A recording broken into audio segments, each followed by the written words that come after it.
Thomas had never imagined his career in xenolinguistics would land him in a throne room that shimmered like the inside of a nebula.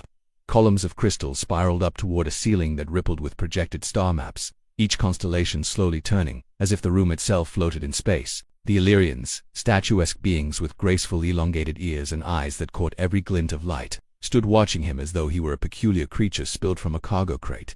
He cleared his throat, the tiny translator disc at his collar vibrating faintly. "Honored counselors and your luminescent serenity." His voice cracked. His guide, a door official named Varos, shot him a look that suggested that butchering the princess's title might carry the same penalty as smuggling weapons-grade antimatter. Thomas tried again. "I mean, your radiant highness." The words stumbled over his tongue, heavy with centuries of ceremonial weight. It was the first hour of the first day, and he'd already made a fool of himself. Lyra, the princess at the center of all this, sat poised upon a crystalline dais, robes draped around her like flowing liquid metal. Her ears, longer than most, curved back elegantly, catching the soft, violet light. If she was offended, her face betrayed nothing, though the smallest flicker at the corner of her mouth hinted at amusement. To break the ice, Thomas offered a lopsided smile.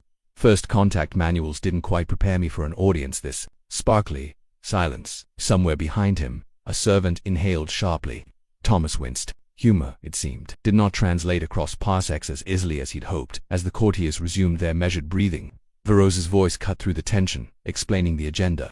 Holographic scrolls unfolded in the air, data spiraling into elegant Illyrian script. Thomas had been invited to help navigate linguistic nuances in a new trade pact between humans and the Illyrian high houses, but the task felt like disarming a plasma charge with chopsticks. Later, during a recess, he found himself wandering the palace's inner garden, an improbable forest thriving beneath the dome of artificial stars. Bioluminescent vines traced symbols of old treaties across living bark. The air tasted faintly metallic, tinged with ionized mist. Thomas wiped sweat from his forehead, trying to recall the 100 ceremonial phrases Varos had drilled into him. A soft voice startled him.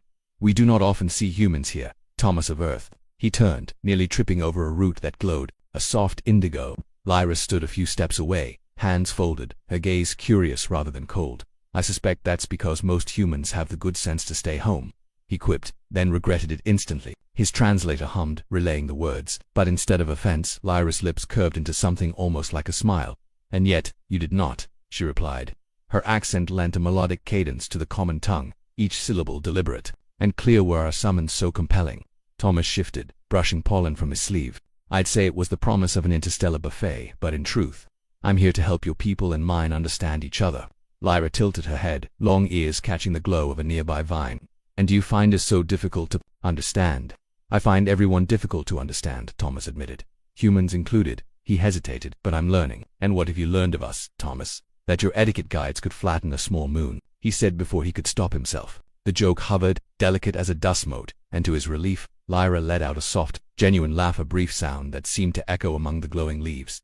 Their conversation drifted to language, how Illyrian vowels shifted meaning depending on the speaker's posture, and how human idioms baffled even the best translators. Thomas explained the phrase, "break the ice," gesturing around them. Lyra listened, eyes bright, the corner of her mouth twitching as she tried out the words herself. A bell, chiming like resonating crystal, summoned them back. Lyra's expression shifted, as though a mask fell into place. "Duty waits," she murmured. As ever, they returned to the grand hall, now illuminated by pillars of suspended light particles. Courtiers whispered behind jeweled masks, speculating about the humans' unguarded exchange with the princess. Thomas felt the weight of 100 alien gazes, but Lyra's calm presence steadied him. During the next round of discussions, Thomas stumbled over an archaic term that, as Varos later whispered in horror, roughly translated to exalted cucumber. Lyra's ears twitched, and her lips pressed together in a battle against laughter. Thomas offered an apologetic shrug. "Languages are like wild animals," he whispered. "Bite you when you least expect it." When the session finally adjourned, Thomas trudged toward his temporary quarters-polished crystal walls, reflecting his tired face at every turn.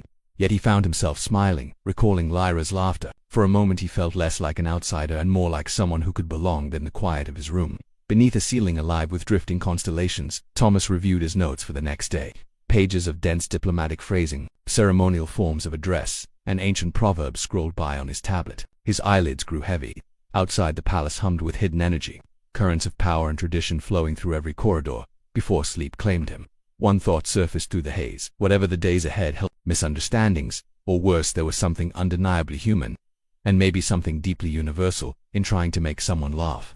Even in a palace of crystal and stars, humor could cross light years, and perhaps, he dared hope, it could bridge hearts too. Thomas woke to a soft chime that pulsed through the crystalline walls.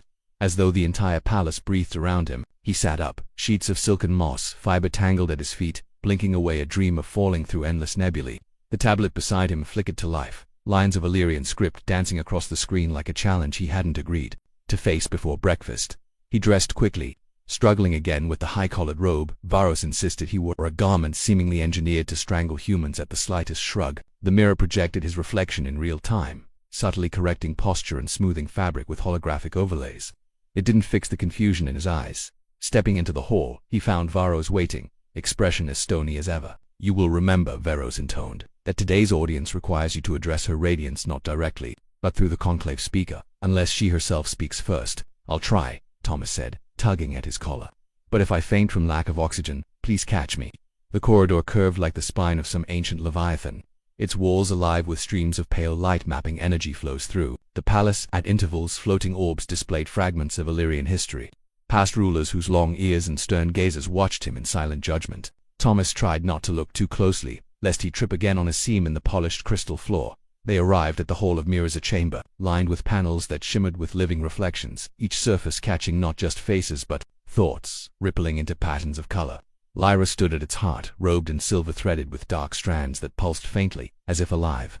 Thomas bowed, hoping the motion matched the diagrams Varos had shown him.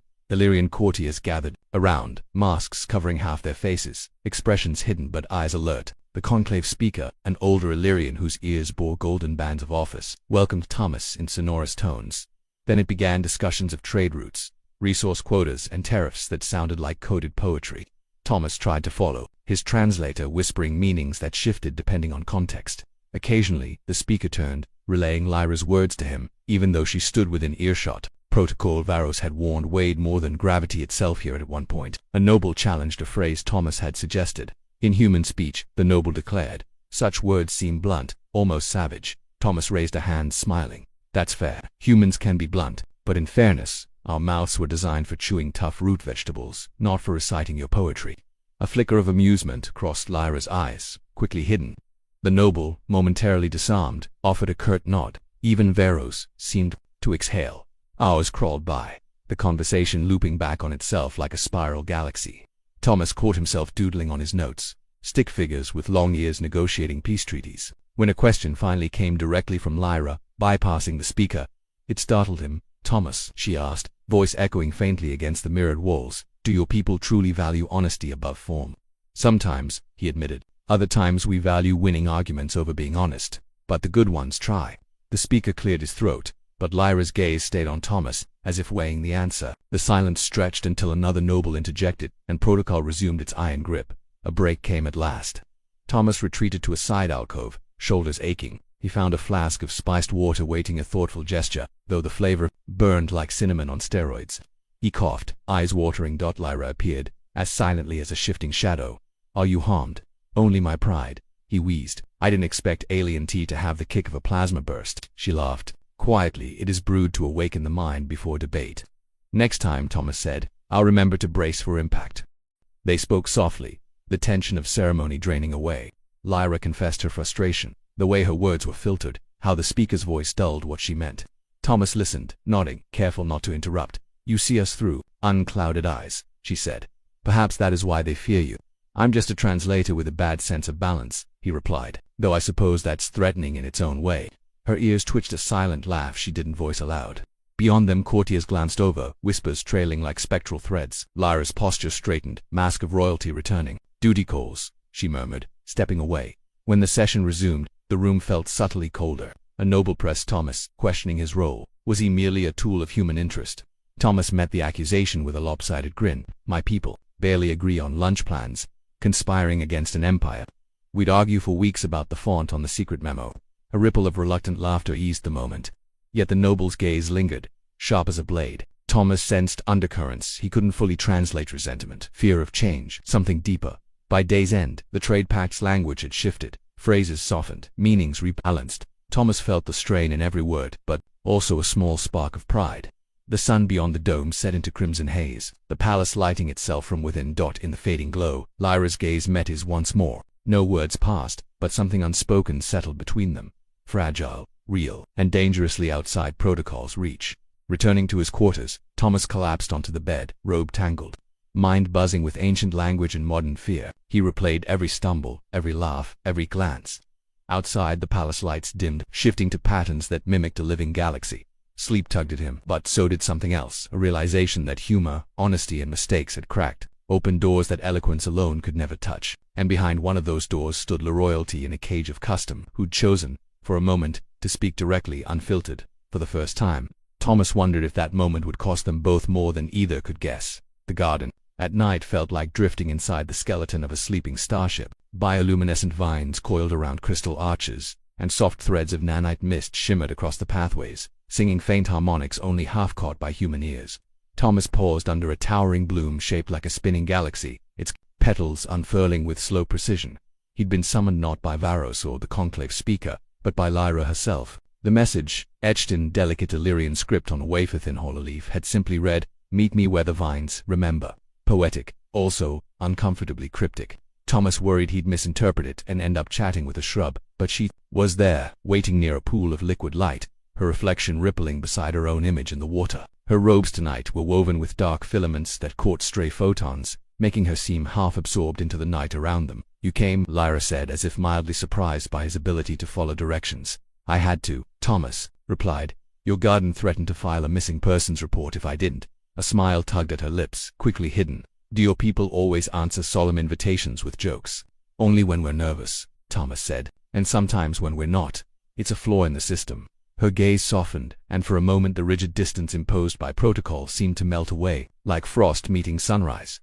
"I wanted to speak," she began, her voice lower than before, without the conclave's ears, without the mirrored walls listening. "Just the two of us and several thousand sentient vines," Thomas said.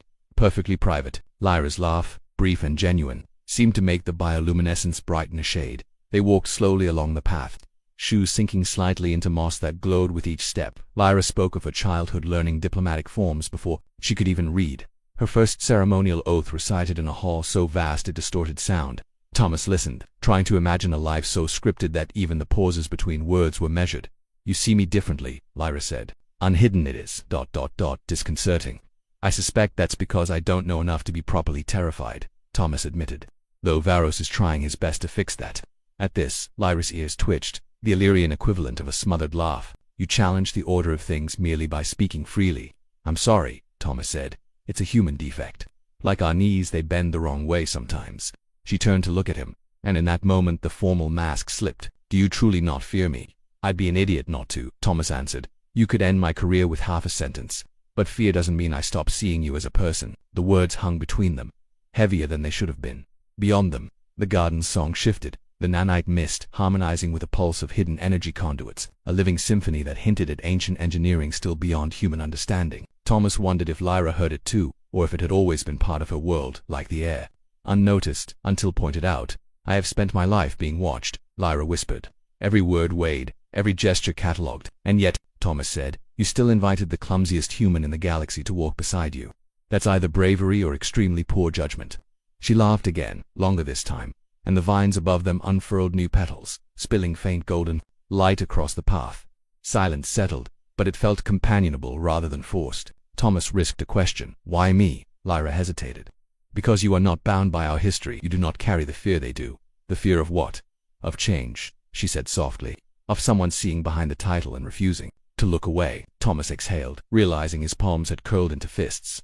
"Change isn't always bad," he said. "Once humanity discovered coffee and decided civilization was worth the effort." "I do not know this coffee," Lyra said. "A beverage capable of both miracles and regrettable decisions," Thomas explained. "We revere it. Some say it's the true ruler of Earth." Her laughter rang bright against the ancient stone, and, singing mist, they came to a halt beside an ancient pillar etched with spirals of text so old the language had no living speakers. Lyra traced the carvings with a fingertip. "This was built when my people first left our cradle world. They wrote here their promise never to forget where they came from." Thomas looked at the symbols, wondering how many had tried and failed to keep that promise. "I think forgetting is easy," he said quietly. "Remembering takes work." Lyra's gaze met his, sharp yet strangely open. "And you would help us remember."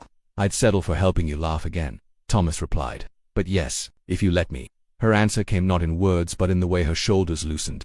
the faintest easing of an invisible weight. A chime far off in the palace called them back, the sound as delicate as shattering glass. Duty reasserted itself, heavy as planetary gravity. As they turned toward the lighted path, Thomas couldn't resist. If anyone asks, we were just negotiating the brightness of the moon.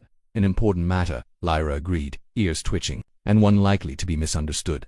They walked back side by side, steps slow, as if both wished to stretch the moments thin as possible. The garden faded behind them, but something between them felt newly alive, divine, official, fragile, and precious. In the coming days, Thomas knew he'd stand again in halls of mirrored judgment, but tonight, in the hidden heart of an ancient garden, he'd found something the courtiers could neither script nor silence, a shared spark, small and human, yet capable maybe of lighting even the coldest crystal holes. Thomas had barely stepped into the hall of living stars when the first ripple of alarms swept through the assembled courtiers. Whispers fluttered like startled birds, eyes darting from him to the princess and back again. He'd grown used to suspicion since arriving, but today the air felt charged.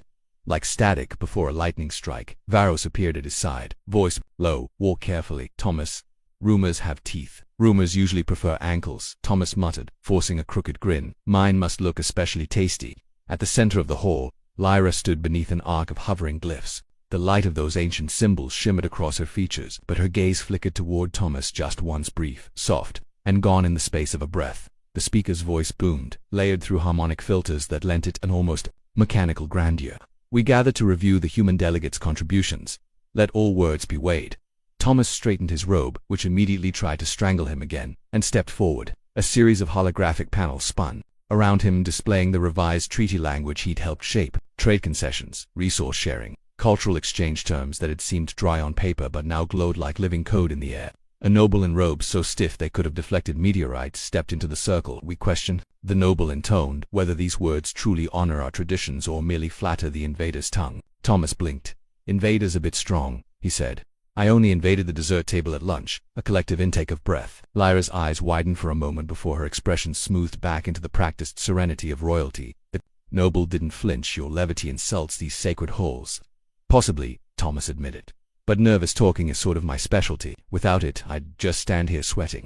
For an instant, the hall felt less like a minefield. Even some courtiers exchanged reluctant glances, as if trying to suppress amusement. Another noble, this one with filaments of circuitry woven into her robes, spoke. Your words reached our princess beyond the speaker's filter. Do you deny it? Thomas swallowed. I don't deny speaking to her directly, he said, nor that I might have said less diplomatic things. The noble's eyes glinted, catching the pulse of the floating glyphs. Then you admit to subverting our ways.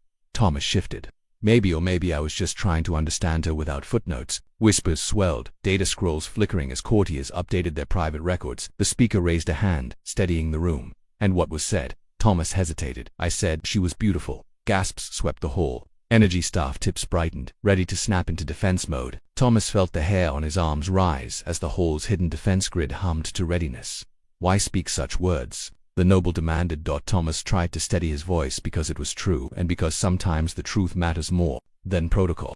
Silence pressed in, thick as the vacuum between stars. Then Lyra stepped forward, breaking the sacred geometry of her station. He spoke truth, she said, her voice clear, and for that I am grateful. A murmur rose, the hull fracturing between shock and sudden curiosity. Thomas caught Varos, staring, mouth slightly open.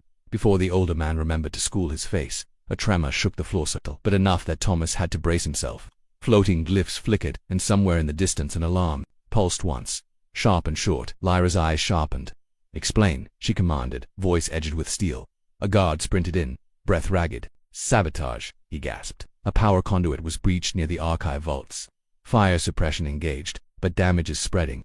Before Thomas could think, Lyra was already moving. He chased after her, nearly tripping on his own robe. You know, he panted, running in diplomatic robes really needs to be covered in the welcome manual. They raced through corridors lit by frantic red pulses. Energy shields shimmered in the distance, sealing off threatened sections. Data spirits transparent. Floating AI constructs flitted past, relaying real-time status reports and streams of shifting symbols. Near the archive vaults, acrid smoke curled through vents, and flames licked across an ancient mural of Illyrian history. Lyra barked orders in her native tongue, voice ringing with command. Guards formed a perimeter, but Thomas could see it. The sabotage had targeted not just infrastructure but memory itself. The vaults stored centuries of cultural data, treaties, ancestral records. Who would do this? Thomas asked, coughing. Those who fear what change brings, Lyra said. And what you represent. He almost made a joke, something about being an accidental revolutionary, but bit it back. Instead, he joined her at a console. Its interface shimmered in impossible geometry, alien symbols folding into themselves. "I can't read this," Thomas admitted, "but I can press buttons with heroic determination." Lyra's ears twitched, but she only said, "Hold this sequence stable."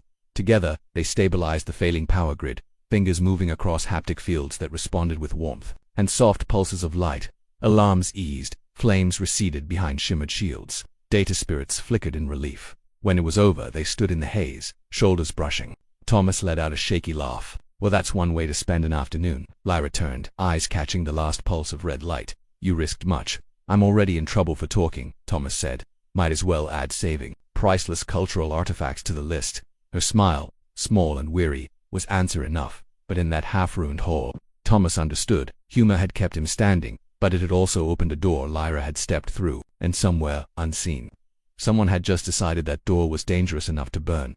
The Grand Assembly gathered in the Hall of Harmonies, its vast crystal canopy alive with swirling constellations that shifted and shimmered as if the very stars were listening. Thomas stood at the center, robe slightly scorched at the hem from yesterday's sabotage and confidence only slightly less charred. The courtiers ringed him in tears, faces half hidden behind ceremonial masks inlaid with circuitry that pulsed faintly to each heartbeat. Lyra sat upon the high dais, her gaze steady, ears tipped forward just so a subtle sign he'd learned meant worry edged with resolve. Nearby, Veros hovered like a moon caught in tense orbit, his eyes darting from Thomas to the assembled nobles. The conclave speaker's voice resonated through layered harmonic amplifiers. "Thomas of Earth, your presence among us has sown both possibility and peril. You stand accused of breaking sacred custom, stirring rebellion of thought and drawing the princess beyond the walls of protocol." Thomas cleared his throat, translator humming. "With respect, your customs are very good at building walls. I'm better at tripping over them." A ripple of uneasy amusement fluttered across the chamber. Lyra's gaze warmed for a heartbeat, before she composed her expression once more. The noble who had challenged him days ago stepped forward, robes stiff as ever. "We do not need an alien's careless words to fracture our unity." Thomas swallowed. "Maybe not," he said, voice steadier than he felt. "But maybe you do need someone to remind you why you speak at all. Protocol without purpose becomes a cage, and I don't think your people built all this." He gestured to the living crystal, the floating glyphs, the song of data spirits humming around them, just to watch it turn to dust behind walls of silence. A hush spread through the court, the very walls seeming to pause in their faint harmonic resonance. Lyra rose, the silver in her robe catching stray motes of light until she seemed wrapped in a quiet halo. "I have heard him speak without translation," she said, voice clear as morning over frozen plains. "He called me beautiful not as a princess, but as a person. In that truth, raw and unfiltered, I saw a path beyond fear."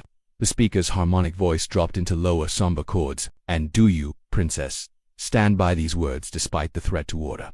"I do," Lyra answered. "Order built on silence is brittle. Let it bend before it breaks." The noble spoke again, desperation edging into his tone. "Then let the human answer this. Why risk so much for a world not your own?" Thomas exhaled. "Because it is my world now," he said quietly. "Because I came here thinking I was just a translator, only to find words mean nothing until you risk saying them. And because when someone like Lyra listens, truly listens, you can't pretend not to care anymore." The chamber seemed to breathe in, crystal panels dimming, then brightening as data spirits drifted above like luminous jellyfish. At last, the speaker's voice deepened, harmonics resonating through floor and bone alike. "This court recognizes your words, Thomas of Earth. Your breach remains," he intoned, "but so does the truth it revealed. We will not forget." A murmur spread through the court, less of scandal now and more of something Thomas dared to hope was acceptance or at least curiosity. Lyra descended from the dais, her steps deliberate, ceremonial barriers ignored. Standing before him, she spoke softly enough only he could hear. "They may never fully understand," she said, "but they will remember, and so will I." Thomas tried for humor, voice rough. "So, does this mean I keep the robe?" She laughed, a small, bright sound that seemed to catch in the facets of the hall, multiplying like dawn-striking crystal. "Keep it," she said, "though perhaps choose one less flammable next time." Veros approached, lines of tension easing from his face. "You have changed more than words here," he murmured, almost begrudgingly. Together, they stepped onto the dais, Lyra's hand brushing his just enough to be felt, hidden from the court's gaze. The speaker concluded the session, ancient tones mixing with data spirits whose harmonic trails folded into the official record in the days that followed. The trade pact was signed. Human and Illyrian delegates met not in mirrored halls but under the living garden's bioluminescent canopy, words flowing freer, laughter more easily shared. The archive vaults reopened, new protections humming quietly beneath crystal floors. and the rumor of a human who dared to speak plainly to the princess turned into a story shared in hushed amusement, then into something like respect. For Thomas, the court's labyrinthine etiquette never became easy. He still tripped on ceremonial robes, still forgot the difference between a respectful incline of the head and a catastrophic insult involving root vegetables. But something inside him had shifted. He no longer feared the silence that followed. Truth. On the final evening before his return to Earth for formal debriefing, he walked once more through the garden of singing vines. Lyra waited beneath the same spiraling bloom, its petals reflecting the glow of distant nebulae. "You could stay," she said, voice soft but unflinching. "I could," Thomas answered, "and maybe I will. But even if I go, it doesn't mean I'm gone." She stepped closer, the light catching the graceful curve of her ears, the quiet resolve in her gaze. "Then speak, Thomas," she said, without fear. He did, and though the words themselves were simple, the moment they bridged needed no translation at all.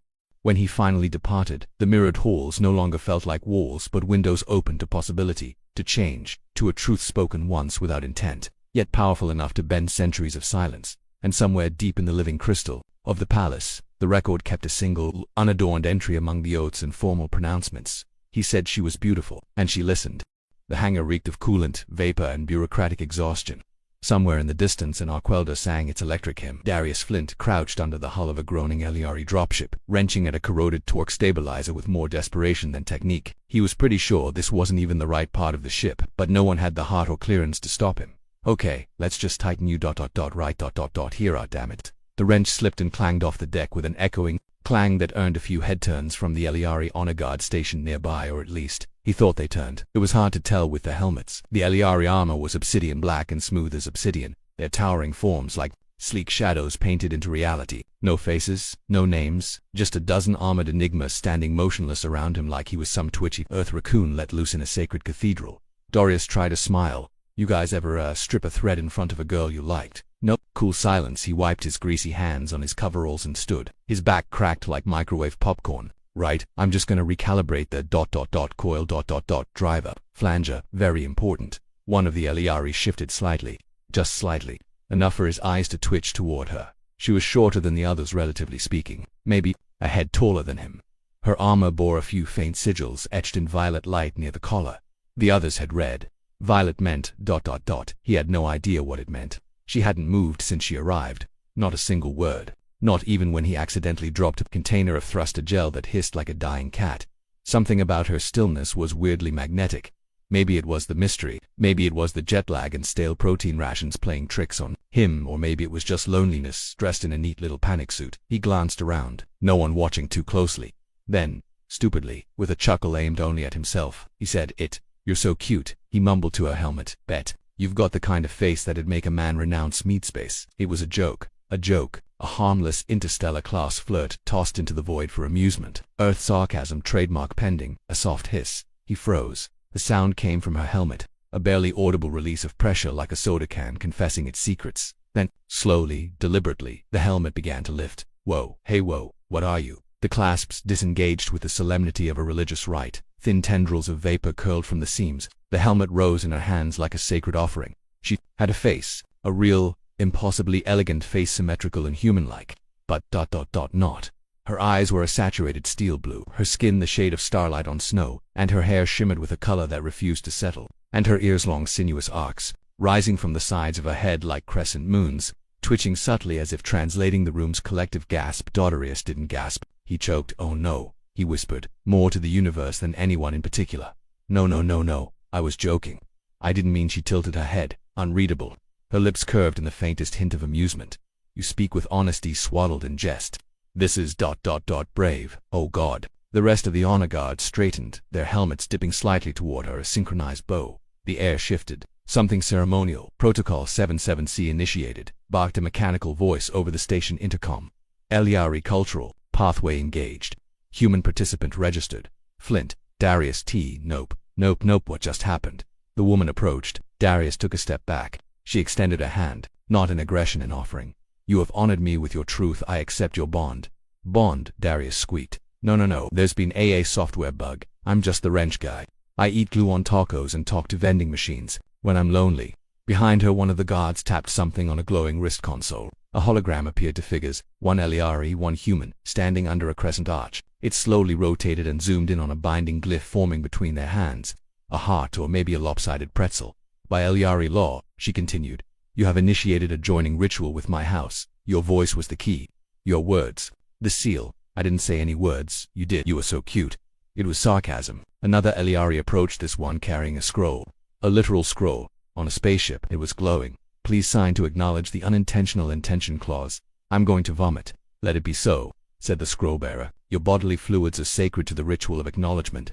Darius stared up at the lights overhead, silently vowing to never speak to a helmet again. I lay still holding her helmet under one arm, turned back toward the others. He is overwhelmed. Let him process. I will accompany him to his quarters. Accompany. By law, I must not leave your side until the cycle of confusion concludes. How long is that varies? She raised a brow. For humans, 3 to 5 years. The look on his face could have powered a small colony. They walked in awkward silence through the gleaming corridors of the embassy wing, passing curious glances from humans and aliens alike. I have questions, he muttered. Ask. Is this a prank? Eliari, do not prank. Do you at least have coffee? She paused. We have a fluid. It's black. It causes heart tremors. We call it regret water. Close enough. They entered his quarter, small, cluttered, smelling faintly of cheese crisps and despair. Ile walked in and scanned it like an archaeologist studying an ancient dump site. She turned and gently placed her helmet on his desk. I won't wear it again, she said softly. Oh boy, Darius whispered, crumpling onto the edge of his bunk. I am so screwed. Do not worry, she said, sitting gracefully across from him. We will navigate this together. He blinked. Do you even like me? She tilted her head again. You called me cute. That is all I require. Somewhere in the corridor, the ventilation system hissed in sympathy. The next morning began with a diplomatic representative knocking on Darius's door at precisely 600 local time. The knock was gentle, courteous, and somehow still carried the weight of an interstellar subpoena. Darius opened it wearing a thermal undershirt, one sock, and the expression of a man who had just spent the night Googling alien marriage loopholes in 6 languages. The woman at the door was human. Thank God, though her hair was regulation, and her clipboard glowed ominously. Good morning, Mr. Flint. I'm Laia Karen, liaison for Human Eliari Cultural Integration. Congratulations on your ... bonding. He rubbed his eyes. Do I need a lawyer or a tux? Neither yet. Possibly. Both by midday. She handed him a date. Here's your schedule. You'll be joining your counterpart Ile for a series of cultural affirmations. These are light, symbolic gestures meant to ease interspecies compatibility. Affirmations, joint activities, shared meals, symbiotic silence, meditation. You'll love it. Also, don't say the word moist in front of her grandmother. Long story. Darius flipped through the schedule. Every line read like a fever dream. Sechi Bon Song Harmonization, 8:15. Koskin Ritual, 9:30. Bioluminescent. Silence Pit. I'm gonna die, right? Like this ends with my skull on a ceremonial pike. You're being melodramatic. I stubbed my toe once and wrote a will. This is my version of calm. Ile was waiting in the courtyard of the embassy gardens, still in her armor, though the helmet remained conspicuously absent. She stood beside a flowering quartz structure that pulsed faintly with magenta light, something between a tree and a data tower. You are late, she said. I was digesting the meaning of life, Darius replied. Also, toast. Ile handed him a small steaming orb. Drink this, it calms the blood. He sniffed it. Smells like hot seaweed and betrayal. It is called Essence of Tranquility. It smells like my gym socks had an existential crisis. Humor is your method of disarmament. I am learning. They walked through the gardens in silence for a moment. The air shimmered faintly with ionized pollen. A humming drone buzzed past, projecting ads in 3 languages. One featured Darius's face blurry, surprised, clearly mid-sneeze. The text read, Chosen Clutchmate, the face of unity. Darius stopped. Am I in an alien propaganda ad? Ile looked. Your image is inspiring. Your vulnerability is seen as strength. I was sneezing. I looked like I was rejecting oxygen. Exactly powerful symbolism. They arrived at a marble-like platform floating slightly above the grass.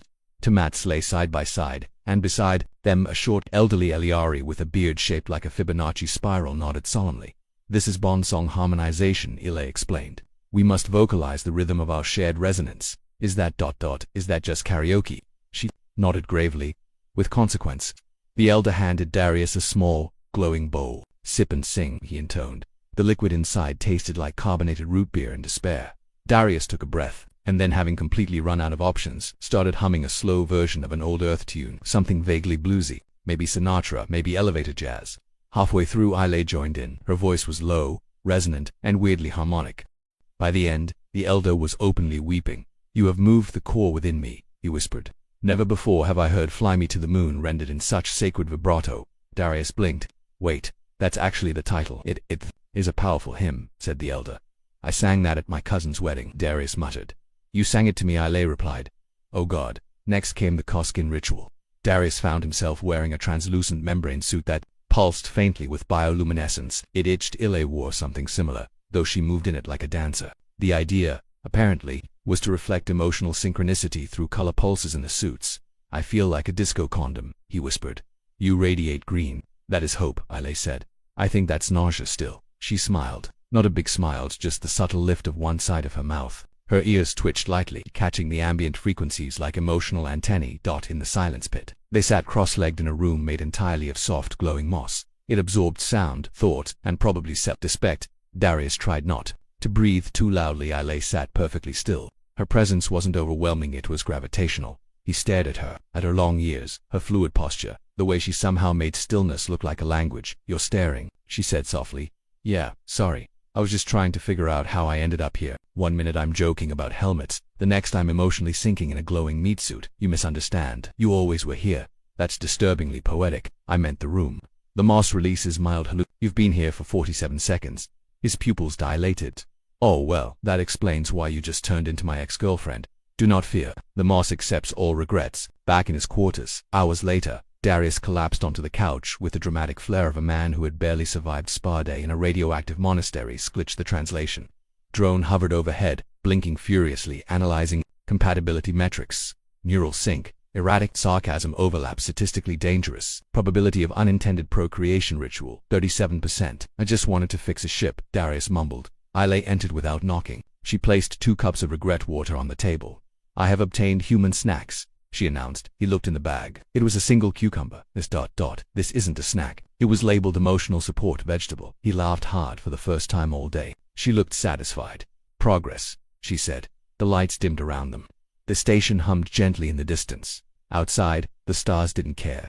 But in that absurd glowing silence, a man and a long-eared alien woman shared cucumber slices. An unspoken panic dashed together. The Eliari capital vessel, the vow unspoken, was roughly the size of Manhattan and only marginally more diplomatic. It hovered in orbit above the treaty planet in a perfect ellipse, pulsing faintly with ceremonial energy signatures that doubled as a passive-aggressive warning to any fleet within 2 light-years. Inside its gravity-balanced inner sanctum, Darius was sweating through his formal robes and rethinking every life choice that had led him to this moment, including that fateful helmet joke and, possibly, puberty.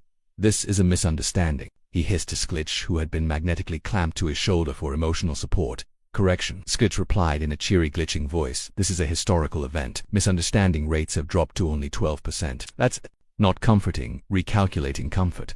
Recalculation failed. They were standing in a vast ceremonial chamber made entirely of reflective crystal, where any lie was instantly reflected back as a distorted echo. A fun feature when you're trying not to start an intergalactic war. 1,000 Eliari delegates sat in high alcoves, watching, analyzing, judging. Darius had counted at least 6 different council members with eyebrows longer than his entire lifespan. Ile stood beside him, resplendent in flowing diplomatic armor threaded with bioluminescent runes. She didn't look nervous. She looked like she'd just read a mildly disappointing weather forecast. He, on the other hand, had the posture of a man who might pass out into his own shoes. This is the testing of intent, she said quietly. It will not hurt you, probably. Wait, what? Just speak your truth. The Eliari will listen. That's the thing. I don't have a truth. I have a chaotic stream of half-baked feelings wrapped in jokes and mild gastrointestinal distress. The Grand Harmonizer floated toward them, his hover disk humming softly, his long fingers holding the glyph of sincerity. The bonded human may now express his core declaration. He intoned. Dodorus stepped forward, the echo of his boots chasing him across the crystal chamber.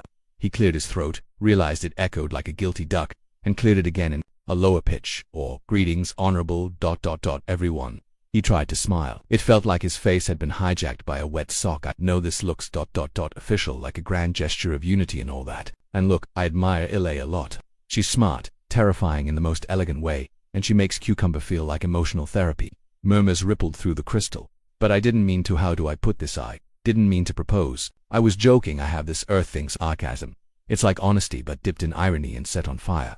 A long pause. Then a younger Eliari stood. She was maybe barely out of ritual adulthood. Her armor shimmered with anxious blue light. Mean ... Your words were not ceremonial. No, I mean yes. They were casual. Like when we say, I love this sandwich, we don't mean we'd die for it. Usually the chamber trembled. Another Elyari stood, then another. One by one, a wave of youthful voices rose. Are you saying we don't have to mean every word? Are you saying emotions can be messy and untranslatable? Are you saying I can eat a sandwich without declaring allegiance to it? Aile blinked slowly. You have sparked something. What did I do? You introduced cognitive ambiguity. It is ... revolutionary. Suddenly half the chamber lit up with flashing ears, blue and green and even a risky orange. Emotional unrest spread like fire through a paper temple. One delegate fainted dramatically into his own feathers. Another began shouting, I have never loved my helmet. Within moments, a small crowd of young Elyari had gathered around Darius, begging him to explain more Earth logic. One asked if he could start a podcast. Another demanded to see Earth memes. Guys, this isn't a movement, Darius said, stepping back. It's just me being confused with flair. You are our clutch flame, whispered one young guard, the embodiment of humorous resistance. No, I'm just a technician. I once got stuck in a vending machine for 4 hours. Aile leaned in, voice barely audible. Your authenticity has destabilized 1,000 years of ritual. Well done. He stared at her. Why do you sound proud? Because chaos is honest. The security drones began buzzing. The harmonizer tried to calm the crowd by quoting from the Book of Continuity. That only made things worse. They're calling it a movement, Sklitch muttered. They're calling it the Helmetless Rebellion. You have a hashtag now. Oh no, they want to see your emotional dance of irony. What does that even mean? Too late. It's trending. Later that day, in a makeshift conference chamber surrounded by alien reporters, Darius sat on a couch that smelled like lavender and mild regret. Across from him sat 3 ambassadors, a blinking lie detector Fern, and one confused Elyari historian trying to translate sarcasm into binary. So, said the lead ambassador, your message is that emotional truth is often nonlinear. I guess, and your people don't always say what they mean. Oh, definitely not. Half of human communication is just weird noises and shared trauma. There was a long, solemn silence. Then the ambassador whispered, that ... sounds beautiful. Back in their quarters, Darius flopped face first into the couch. Aile sat beside him, peeling something that looked like a translucent peach. I'm not a revolutionary, he mumbled. I know. I just wanted to fix a coiled driver. I know. I think I may have accidentally created a religion. She passed him half of the fruit. We should name it something absurd, he chewed, like the Sacred Order of the Shrug. She nodded, or perhaps the Cult of Unclear Intent. They both laughed, quietly. As the ship drifted through starlit silence, trailing behind it the glittering, unintentional spark of a new ideology.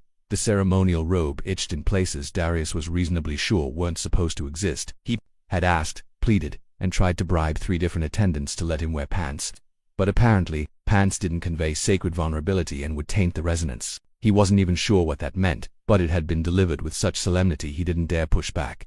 The ceremony of unveiling was imminent, which, according to the little laminated pamphlet someone had slipped under his door, was an Elyari tradition as old as their 3rd moon and approximately 400 times more confusing. It symbolized the final threshold between bonded souls, emotional transparency, expressed through neural exposure, and something called honor blinking. He paced the green room of the crystal spire with the energy of a man trying to sweat his way into another dimension. Outside, the central plaza buzzed with anticipation.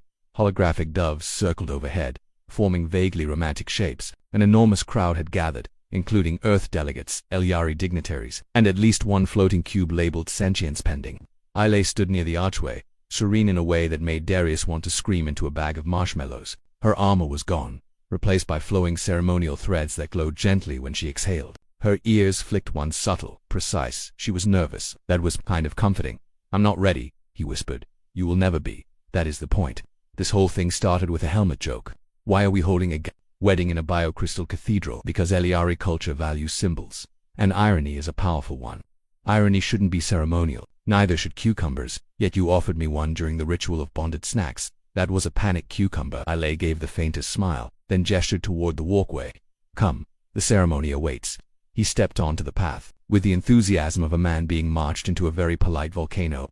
Lights pulsed beneath his feet, sinking to his heartbeat. That was fun, also terrifying. As they reached the center platform, a massive, slowly rotating projection of their compatibility matrix flickered into view. His score, 3%. Hers, 92%. There was an audible gasp from the crowd. Someone dropped a ceremonial drum. Oh good, he muttered. Glad to see our emotional alignment is statistically worse than pineapple on pizza. The grand interpreter floated forward, his voice booming across the plaza.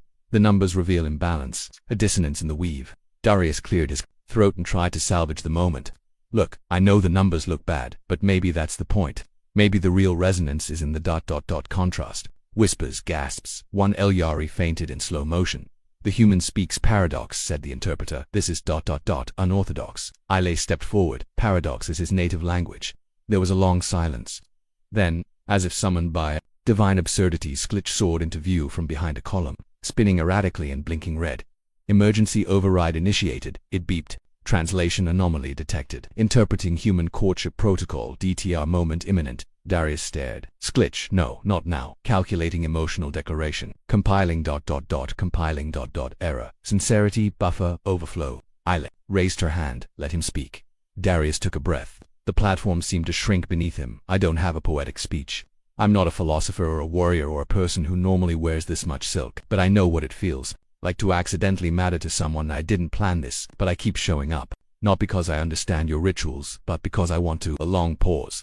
The projection above flickered, then shifted. His score jumped to 17%. Still terrible, but trending. Ile turned to the crowd. This is our unveiling, not of faces, but of intention. I will not demand perfection, only presence. The elders conferred. One muttered something about radical honesty. Another nodded solemnly and ate a piece of dried fruit. The interpreter raised his hands. The ceremony shall proceed.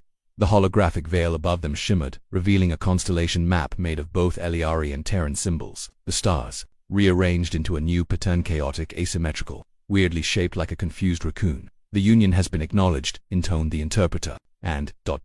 possibly blessed. Ile turned to him, her expression unreadable. We did it. I think I hallucinated part of that. Most likely the silk is mildly psychoactive. Oh good. That explains why you briefly turned into my third-grade math teacher. As the crowd erupted into cautious applause and celebratory fog, Darius turned to Do I still have to give a toast? Yes, it replied, but only if you wish to be respected by the Fourth Moon Order. Do they serve food? Mostly liquids. I'll wing it. Later that night, back in their quarters, Darius sat cross-legged on the floor, now wearing clothes that didn't require a spiritual debrief. Ile placed her helmet on the table between them. I wore this every day for 9 years, she said. I remember, very dramatic. I used to think it protected me from misunderstanding, and now, I realize it only delayed it. He reached out, touched the edge. You keeping it, it belongs to you now, he stared. That's a lot of emotional responsibility to hand someone who eats cereal with a fork. She tilted her head. Do you accept it? He thought, for a long moment. Only if you let me wear it once, for comedic effect once. The helmet sat between them, silent and glinting, a symbol of confusion, connection, and an accidental declaration that had somehow become something real. Darius woke to the sound of 3 simultaneous notifications, one from Earth Command, one from the Elyari Council, and one from a newsletter. He didn't remember subscribing to cold, sarcastic diplomats weekly. All 3 opened with congratulations and at least one reference to intergalactic milestone, which probably wasn't how most relationships were described on Earth. But he'd given up trying to track cultural normalcy 3 botched ceremonies ago. He dragged himself to the mirror. Same unshaven face, same eyes that looked vaguely terrified. And yet, something had shifted. He looked like a guy who had learned how to make peace with being confused. There was dignity in that. Probably Ile was already up, seated at the table, sipping from a cup of regret, water like it was normal. She slid a second cup toward him. I made it weaker, she said. This batch only induces moderate existential clarity. Thanks, he said, sipping and immediately blinking like someone had opened a philosophical trapdoor in his chest. So, now what? Do we just live together and take turns confusing each other until one of us dies, essentially?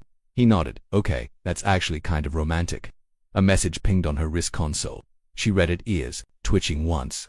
The council has finalized the status of your influence. You are now officially a cultural bridge. Do I get a badge? They're sending you a sash. I'll take it.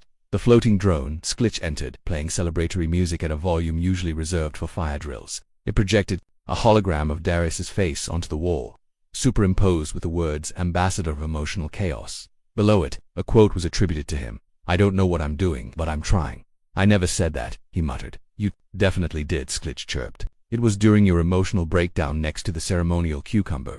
Fair point. As if summoned by absurdity, an emergency alert appeared in the air. Apparently, one of Darius's symbolic statements about helmet freedom had sparked a new protest wave on Elyari Homeworld Prime. A faction calling themselves the Unmasked Ones had occupied a government atrium and were performing interpretive dances about emotional ambiguity. They're holding signs, Ile noted, showing him the feed. One says, feelings are confusing, and that's okay. He leaned in. That's kind of nice, actually. Another said, we're not sure if this is a protest or a birthday party. That one feels on brand. Earth's Command sent another message. They wanted him to return for a debrief and potential inspiration tour.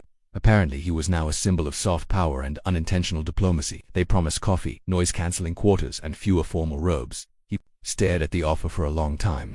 I should go back, he said finally. Even if it's just for a little while. I think I need to figure out who I am when I'm not constantly dodging ceremonial metaphors. Ailey nodded once. You will be missed. I'll come back, assuming I survive Earth bureaucracy. You'll adapt. Chaos is your element, he grinned. Only because I keep tripping into it. That night, they stood by the docking bay. He wore a clean jumpsuit for once. She wore her armor helmet clipped to her hip. She didn't offer it to him, that he realized was part of the growth. Trust wasn't in the symbols anymore. It was in the space between them. Try not to start any revolutions while I'm gone, he said. I make no promises. He stepped onto the shuttle ramp, paused, then turned. You're still cute, by the way. She raised an eyebrow. Don't start that again. He laughed, and the ramp sealed. The flight back to Earth was quiet, save for the occasional news ping about the growing helmetless movement and something called intergalactic honesty forums. That quoted him like he was some kind of philosopher. He didn't mind. People needed something to rally around, and if that thing happened to be his poorly timed compliment, well, so be it. He spent the next few months navigating press conferences, awkward talk shows, and endless bureaucracy, but something had changed. He was less afraid of being misunderstood, more comfortable with being uncertain. He still joked too much, still second-guessed everything, but now he did it with purpose. On the 6-month mark, a package arrived, no return address. Inside, a helmet, his helmet slightly modified, sleeker, lighter, with tiny symbols etched along the sides. A note lay folded beneath it, in case you ever mean it. He stared at it for a long time, then placed it gently on his desk. Later that evening, he donned the helmet just for a moment, not as a joke this time, not as a shield either, just to feel the weight of something that had once terrified him. Now it felt familiar. He looked out the window at the stars. Somewhere out there, a woman with long ears and a dangerous sense of calm was probably confusing the council by smiling at random intervals. And Darius Flint, ambassador of accidental meaning, smiled back at the night. He'd be returning soon, but this time, he wouldn't just be fixing ships, he'd be showing up on purpose.